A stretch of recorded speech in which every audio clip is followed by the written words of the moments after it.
എൻ്റെ പേര് റിമ മേരി. ഞാൻ കൊച്ചിയിൽ നിന്ന് വരുന്നു. ഞാൻ കഴിഞ്ഞ മെയ് മാസം 14-ാം തീയതിയാണ് ഇവിടെ വന്ന് ഉടമ്പടി എടുത്തത്. എൻ്റെ ചെറുപ്പം തൊട്ടുള്ള ഏറ്റവും വലിയൊരു ആഗ്രഹമായിരുന്നു ഡോക്ടർ ആവണമെന്നുള്ളത്.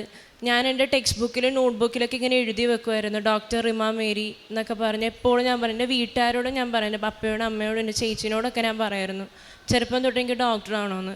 അങ്ങനെ ഞാൻ 10th 12th കഴിഞ്ഞ് ബ്രില്യൻ്റിൽ ഞാൻ റിപ്പീറ്റേഴ്സ് ബാച്ചിൽ ജോയിൻ ചെയ്തു. ആ സമയം കോവിഡായിരുന്നു. അപ്പോൾ ആദ്യത്തെ വട്ടം ഞാൻ ഓൺലൈനാണ് എഴുതിയത്. എനിക്ക് പക്ഷേ പഠിക്കാനൊരു ചെറിയ ബുദ്ധിമുട്ടാണ്, അതിനെ ക്വാളിഫൈ ചെയ്തില്ല.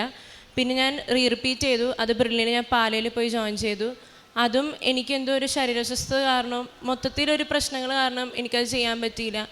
അങ്ങനെ ഞാൻ എൻ്റെ അപ്പയോട് പറഞ്ഞു, അപ്പോൾ എനിക്ക് എന്തായാലും ഇത് മതി, എനിക്ക് എഴുതിയെടുക്കണം എന്നുള്ളൊരു വാശിയില്ല. അപ്പോൾ പറഞ്ഞത്, എൻ്റെ മോൻ ഒരു പ്രാവശ്യം കൂടി പോയിക്കോ. അങ്ങനെ എൻ്റെ അപ്പയും അമ്മയും ചേച്ചിയും കൂടി ഇൻസിസ്റ്റ് ചെയ്ത് ഞങ്ങൾ ലാസ്റ്റ് ട്രൈ, എൻ്റെ 3ാമത്തെ വർഷം, ഈ കഴിഞ്ഞ വർഷം ഞാൻ ബ്രില്യൻ്റിൽ സൂപ്പർ റിപ്പീറ്ററായിട്ട് ഞാൻ ജോയിൻ ചെയ്തു. അങ്ങനെ പഠിച്ച് മുന്നേറി. എനിക്കൊരു കുഴപ്പമില്ലായിരുന്നു. ഞാൻ നല്ല റാങ്ക് ലിസ്റ്റിലൊക്കെ വരും, നല്ല മാർക്ക് ഉണ്ടാവുമായിരുന്നു എനിക്ക്. പക്ഷേ ഏപ്രിലൊക്കെ ആയപ്പോൾ എൻ്റെ ശരീരാസ്വസ്ഥത കാരണം എനിക്കൊന്നും ചെയ്യാൻ പറ്റാത്തൊരു സാഹചര്യമായി. എവിടെ നിന്നൊക്കെ എനിക്കൊരു ബാക്ക് പെയിൻ വരണം. പിന്നെ നോൺ സ്റ്റോപ്പായിട്ട് ഞാൻ ഛർദിയിൽ കാരണം ഞാൻ അവിടുത്തെ ഹോസ്പിറ്റലിൽ അഡ്മിറ്റായി. അങ്ങനെ അതൊക്കെ എൻ്റെ വീട്ടുകാർ, എൻ്റെ ടീച്ചേഴ്സ്, ഹോസ്റ്റൽ വാർഡനൊക്കെ വിളിച്ച് പറഞ്ഞ് ഇവർക്ക് ശരീരത്തിന് നല്ല അസ്വസ്ഥതയുണ്ടെന്നൊക്കെ പറഞ്ഞപ്പോൾ എൻ്റെ അപ്പയും അമ്മയും കൂടി എന്നെ തിരിച്ച് വീട്ടിലോട്ട് കൊണ്ടുവന്ന്. അങ്ങനെ ഞാൻ ഹോസ്റ്റലിൽ വെക്കേറ്റ് ചെയ്ത് ഞാൻ തിരിച്ചു പോന്ന്. എക്സാമിന് 2 ആഴ്ച മുമ്പ് ഇതെല്ലാം സംഭവിക്കണം. എന്ത് ചെയ്യണമെന്ന് എനിക്കറിയാൻ പാടില്ല. ഞാൻ ഇത്രയും കഷ്ടപ്പെട്ട് അവസാന നിമിഷമായപ്പോൾ ഇതെല്ലാം എനിക്ക് വന്ന്. അങ്ങനെ ഞാൻ എൻ്റെ എക്സാം എഴുതി. ബ്രില്യൻ്റ് കുറച്ച് ദിവസം കഴിഞ്ഞപ്പോൾ കീ പബ്ലിഷ് ചെയ്ത്. കീ നോക്കി എനിക്ക് വലിയ മാർക്കൊന്നും ഇല്ലായിരുന്നു. അപ്പോൾ എൻ്റെ ആഗ്രഹം എൻ്റെ കയ്യിൽ നിന്ന് പോയെന്ന് എനിക്ക് മനസ്സിലായി. ഇത്രയും വർഷം ഞാൻ കഷ്ടപ്പെട്ട് പ്രയത്നിച്ച് ഒരസുഖം വന്ന് എൻ്റെ കയ്യിൽ നിന്നെല്ലാം പോയെന്ന് എനിക്ക് മനസ്സിലായി. അങ്ങനെ എൻ്റെ അമ്മ ഞാനും കൂടി കഴിഞ്ഞ മെയ് 14-ാം തീയതി വന്ന് ഉടമ്പടി എടുത്ത് എൻ്റെ ഫസ്റ്റ് നിയോഗം തന്നെ ഞാൻ വെച്ച്, എനിക്ക് MBBS കിട്ടണം എന്നുള്ള രീതിയിൽ ഞാൻ എഴുതി വെച്ച്. അങ്ങനെ അലോട്ട്മെൻറ്റ് സ്റ്റാർട്ട് ചെയ്ത്. കീമിൻ്റെ ഫസ്റ്റ് അലോട്ട്മെൻറ്റ് വന്ന്. അപ്പോൾ ഈ നീറ്റിൻ്റെ സ്കീം കാരണം ഒരു പല പല പ്രശ്നങ്ങൾ ഈ കൊല്ലം ഉണ്ടായിരുന്നു. അപ്പോൾ സീറ്റ് ലിമിറ്റേഷൻ കാരണം ഇത്രയും കുറവ്, അപ്പോൾ എനിക്ക് കിട്ടൂല എന്ന് എനിക്ക് ഉറപ്പായിരുന്നു. അങ്ങനെ എൻ്റെ സിസ്റ്റർ ഓസ്ട്രേലിയയിലാണ്. അപ്പോൾ പുള്ളിക്കാരത്തി പറഞ്ഞു, നീ BDS എടുക്ക്, എന്നിട്ട് അത് കഴിഞ്ഞ് നീ എൻ്റെ ഒപ്പം വാ, നമുക്ക് നോക്കാം, നീ ധൈര്യമായിട്ടിരിക്കുന്നു പറഞ്ഞ്. അങ്ങനെ ഞങ്ങൾ BDSനും ഓപ്ഷൻ വെച്ച് MBBS കഴിഞ്ഞിട്ട്. അങ്ങനെ ഫസ്റ്റ് അലോട്ട്മെൻറ്റ് വന്നപ്പോൾ എനിക്ക് കോതമംഗലത്ത് BDSന് അഡ്മിഷൻ കിട്ടി. അപ്പോൾ വന്ന സ്ഥിതിക്ക് നമ്മൾ അത് പോയി ബ്ലോക്ക് ചെയ്യണം, അന്നേരം നമുക്ക് മുന്നോട്ട് പോകാൻ പറ്റുള്ളൂ. അപ്പോഴും ഞാൻ രാവിലെ 5:30 എണീച്ച് തിരികത്തിച്ച് പ്രാർത്ഥിച്ചപ്പോൾ ഞാൻ മാതാവിനോട് പറഞ്ഞു, മാതാവേ, ഞാൻ എഴുതിയത് MBBS ആണ്, പക്ഷേ ഈ ഇഷ്യൂ കാരണം BDS ഞാൻ വെച്ച്. പക്ഷെ എനിക്ക് ഉറപ്പുണ്ട് എൻ്റെ മാതാവ് എനിക്ക് MBBS തരുള്ളൂ എന്നുള്ള രീതിയിൽ. അങ്ങനെ ഞങ്ങൾ കോതമംഗലത്ത് പോയി അഡ്മിഷൻ എടുത്ത് തിരിച്ച് വന്ന് സെക്കൻഡ് അലോട്ട്മെൻറ്റ് ഈ മാസം സ്റ്റാർട്ട് ചെയ്ത്. അപ്പോൾ MBBS ഫുള്ള് ഞങ്ങൾ വെച്ച്. അപ്പോഴും ഞാൻ എൻ്റെ മനസ്സിൽ പറയും, എൻ്റെ മാതാവ് എന്നെ ചിലപ്പോൾ ഒരു ധൈര്യം തരാൻ വേണ്ടിയായിരിക്കും എനിക്ക് BDS തന്നത്. എൻ്റെ മാതാവ് എനിക്ക് എങ്ങനെയെങ്കിലും MBBS തരുമെന്ന് പറഞ്ഞ്. ഇന്നലെ രാത്രി 10:30 സെക്കൻഡ് അലോട്ട്മെൻറ്റ് പ്രൊവിഷണൽ റിസൾട്ട് വന്ന് എനിക്ക് MBBSന് തന്നെ എൻ്റെ മാതാവ് എനിക്ക് അഡ്മിഷൻ തന്ന്. എൻ്റെ ഏറ്റവും വലിയൊരു ആഗ്രഹമാണ് എൻ്റെ മാതാവ് എനിക്ക് സാധിച്ചു തന്നത്. ഞാൻ എത്രയോ കോളേജുകളിൽ വിളിച്ചു ചോദിച്ച്, പല കോളേജുകളും ഞാൻ വിളിച്ചു ചോദിച്ച്, എനിക്ക് കിട്ടൂല എന്നാണ് എല്ലാവരും പറഞ്ഞത്. മോൻ ടെൻഷൻ അടിക്കൽ, ഞങ്ങൾ പറയണമെന്നൊന്നും തോന്നരുത്, മോന് കിട്ടൂല എന്ന് വരെ പറഞ്ഞതാണ്. പക്ഷേ അതെല്ലാം മറികടന്നാണ് എൻ്റെ മാതാവ് എനിക്ക് MBBSന് അഡ്മിഷൻ തന്നത്. എത്ര സന്തോഷമുണ്ടെന്ന് എനിക്ക് പറഞ്ഞാൽ പോലും തികയില്ല. കാരണം ഞാൻ ഇന്ന് രാവിലെ തൊട്ട് ഞാൻ എൻ്റെ അമ്മയോട് പറഞ്ഞു, അമ്മ റിസൾട്ട് വന്ന് കഴിഞ്ഞപ്പോൾ തൊട്ട് ഞാൻ കരയണമായിരുന്നു അമ്മ എന്ന് പറഞ്ഞ കാര്യം.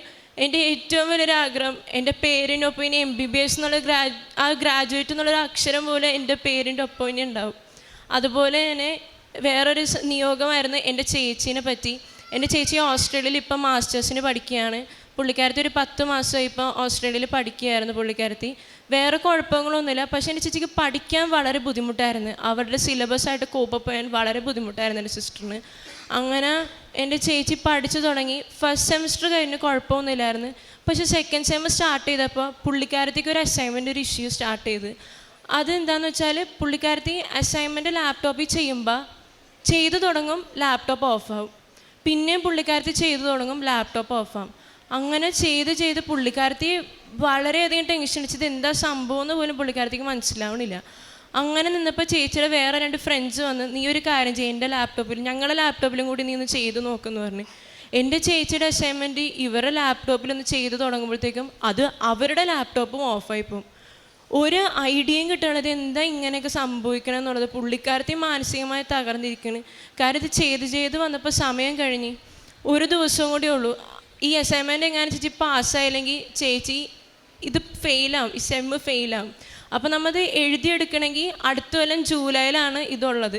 പക്ഷേ എൻ്റെ ചേച്ചിയുടെ സ്റ്റുഡൻറ്റ് വിസ ജൂലൈയിൽ തീരും. അപ്പോൾ പുള്ളിക്കാരത്തി ഒരു കുഴപ്പമില്ലാണ്ട് പാസ്സായ യൂണിവേഴ്സിറ്റി തന്നെ വിസ ശരിയാക്കി കൊടുക്കും. പക്ഷേ എങ്ങാനും എൻ്റെ ചേച്ചി തോറ്റാൽ തിരിച്ചു വന്ന് പുള്ളിക്കാരത്തി രണ്ടാമത് വിസ റിന്യൂവ് ചെയ്തിട്ട് തിരിച്ചു പോകണം. ആ ഒരു സ്റ്റേജ് വരെ എത്തിയപ്പോൾ പുള്ളിക്കാരത്തിൻ്റെ ഫ്രണ്ട്സിൻ്റെ ലാപ്ടോപ്പ് ഓഫായപ്പോൾ എന്ത് ചെയ്യണമെന്ന് എൻ്റെ ചേച്ചിക്ക് അറിയില്ലായിരുന്നു. അങ്ങനെ നിന്ന് അപ്പോൾ അവരുടെ എന്താ എൻ്റെ ചേച്ചിയുടെ കൂട്ടുകാർക്കും ചേച്ചിനോട് ടെൻഷനായി. ചേച്ചിയുടെ കൂടെ നിൽക്കാൻ പേടിയ കാര്യം, ചേച്ചിയുടെ അസൈൻമെൻറ്റ് ചെയ്യുമ്പോൾ അവരുടെ ലാപ്ടോപ്പ് ഓഫ് ചെയ്യണമെന്ന് ഓർത്ത് പിന്നെ ആരും എൻ്റെ ചേച്ചിനെ സഹായിക്കാത്തുള്ള സ്റ്റേജ് വരെ. അപ്പോൾ എൻ്റെ ചേച്ചിയുടെ ലെക്ചർ പറഞ്ഞു, നിനക്ക് ഞാൻ ഒരു ദിവസം കൂടി സമയം തരാം, അതിൻ്റെ ഉള്ളിൽ നീ ലാപ്ടോപ്പ് ഇങ്ങനെയൊന്ന് സെറ്റ് ചെയ്ത് വാ, നാളെ ഞാൻ വരാം, നീ ഇപ്പോൾ തിരിച്ചു പോയിട്ട് നാളെ നീ വാ, ഞാനും വരാമെന്ന് പറഞ്ഞു. അങ്ങനെ എൻ്റെ ചേച്ചി വീട്ടിലോട്ട് തിരിച്ചു പോയപ്പോൾ ഒരു നമ്പർ എൻ്റെ ചേച്ചിയുടെ ഫോണിൽ വിളിക്കുക. ആരാന്ന് എന്താണെന്നൊന്നും എൻ്റെ ചേച്ചിക്ക് അറിയില്ല. ഒരു ശ്രീലങ്കൻ പയ്യൻ വിളിച്ചിട്ട് പറഞ്ഞ്, നിനക്കൊന്ന് നാളെ ഒന്ന് വരാൻ പറ്റുമോ, എൻ്റെ അസൈൻമെൻറ്റ് ഒരു ചെറിയ ഇഷ്യൂ ഉണ്ട്, അപ്പോൾ എനിക്കൊന്നൊന്ന് സോർട്ട് ചെയ്ത് തരാൻ വേണ്ടി, ഞാൻ ചെയ്തിട്ടൊന്നും കിട്ടണില്ല എന്ന് പറഞ്ഞു. അപ്പോൾ എൻ്റെ ചേച്ചിയുടെ ഇഷ്യൂ പറയണില്ല. അങ്ങനെ എൻ്റെ അമ്മനെയും എന്നെ അപ്പയൊക്കെ വിളിച്ച് പറഞ്ഞ്, ഇങ്ങനൊരു സംഭവം ഉണ്ട്, ഇങ്ങനൊരു പയ്യൻ തിരിച്ചു ഒന്ന് നാളെ വരുമോ എന്നൊക്കെ ചോദിച്ചിട്ട് പറഞ്ഞു. അപ്പോൾ അപ്പ അമ്മയോട് പറഞ്ഞു, മോൻ ചെയ്ത് നോക്ക് എന്ന് പറഞ്ഞു. അപ്പം നീയും നാളെ പോ, അപ്പോൾ അവരവിടെ ഉണ്ടാവുമല്ലോ എന്ന് പറഞ്ഞു. അങ്ങനെ ഇരിക്കെ ചേച്ചി അന്ന് രാവിലെ വിളിച്ചിട്ട്, അമ്മ ഞാൻ പോണേണ് അമ്മ എന്ന് പറഞ്ഞു. അപ്പോൾ ഞാനും അമ്മയും കൂടെ പറഞ്ഞു എൻ്റെ ചേച്ചി ധൈര്യമായിട്ടിരുന്നു. ചേച്ചിയുടെ ഇഷ്യൂ ശ്രീലങ്കൻ പയ്യനോട് പറയുമ്പോൾ അതൊരിക്കലും ആ ശ്രീലങ്കൻ പയ്യനായിരിക്കില്ല എൻ്റെ ചേച്ചിയുടെ മുന്നിൽ നിൽക്കണം, അത് എൻ്റെ സഞ്ചാരി മാതാവായിരിക്കും. എൻ്റെ മാതാവ് വന്ന് എൻ്റെ ചേച്ചിയുടെ ലാപ്ടോപ്പ് ഓണാക്കി കൊടുക്കുമെന്ന് ഞങ്ങളും എൻ്റെ അമ്മയും ഞാനും അപ്പയും വളരെ വിഷമപ്പെട്ടു. കാരണം പുള്ളിക്കാരത്തിൻ്റെ കരച്ചിൽ കണ്ട നമ്മൾ സൈക്കിൾ അങ്ങനെ കരയണമായിരുന്നു എൻ്റെ ചേച്ചി. അങ്ങനെ ചേച്ചി അന്ന് രാവിലെ പോയി. അപ്പോൾ അവൻ്റെ അസൈൻമെൻറ്റ് ചേച്ചി ശരിയാക്കി കൊടുത്ത്. അപ്പോൾ ചേച്ചി പറഞ്ഞു, എടാ എൻ്റെ അസൈൻമെൻറ്റ് ഇങ്ങനെ ഒരു ചെറിയ പ്രശ്നമുണ്ട്, ചെയ്ത് കഴിയുമ്പോൾ ഈ സാധനം ഓഫായി പോകണമെന്ന് പറഞ്ഞു. അപ്പോൾ പുള്ളി പറഞ്ഞാൽ ഞാൻ നോക്കട്ടെ, നീ ഒന്ന് എൻ്റെ അസൈൻമെൻറ്റ് കാണിക്കും, ഞാനൊന്ന് ചെയ്ത് നോക്കട്ടെ എന്ന് പറഞ്ഞു. അപ്പോൾ ചേച്ചിയുടെ കൂടെയുള്ള ക്ലാസ്സിൽ വേറെ 2 കുട്ടികളും കൂടെ അവിടെ ഉണ്ടായിരുന്നു. അങ്ങനെ അവരുടെ ഒപ്പം ഇവരെല്ലാവരും കോമൺ ടേബിളിലിരുന്ന് എങ്ങനെ ചെയ്യുന്നത്. അങ്ങനെ ചെയ്ത് തുടങ്ങിക്കഴിഞ്ഞപ്പം ഇത് ചെയ്ത് തുടങ്ങി അപ്പം തന്നെ ആ ചെറുക്കൻ്റെ ലാപ്ടോപ്പ് ഓഫായി. ചേച്ചിയുടെ അസൈൻമെൻറ്റ് ഇട്ട് ആ ചെറുക്കൻ്റെ ലാപ്ടോപ്പ് ഓഫായി. അപ്പോൾ വേറെ ഒരു ചെറുക്കൻ സൈഡിലുണ്ടായിരുന്നില്ല. അപ്പോൾ പുള്ളി പറഞ്ഞ്, ദൈവത്തെ ഓർത്ത് നീ ഇവളുടെ അസൈൻമെൻറ്റ് ചെയ്യലേട്ടാ, നിൻ്റെ ലാപ്ടോപ്പ് ഓഫായി പോകുമെന്ന് പറഞ്ഞ്. അപ്പോൾ ഈ ശ്രീലങ്കൻ പയ്യനെ ദേഷ്യം കയറി. പുള്ളി പറഞ്ഞു, അതൊന്നും കുഴപ്പമില്ല, ഞാനൊന്നുകൂടി ചെയ്ത് നോക്കട്ടെ, അന്ന് ചെയ്തിട്ട് നമുക്ക് നോക്കാമെന്ന് പറഞ്ഞു. അപ്പോൾ പുള്ളിയുടെ ബാക്കി ശ്രീലങ്കൻ പയ്യൻ വിശ്വസിച്ചില്ല. അത്ഭുതം എന്നൊക്കെ പറഞ്ഞാൽ ഇതാണ് അത്ഭുതം.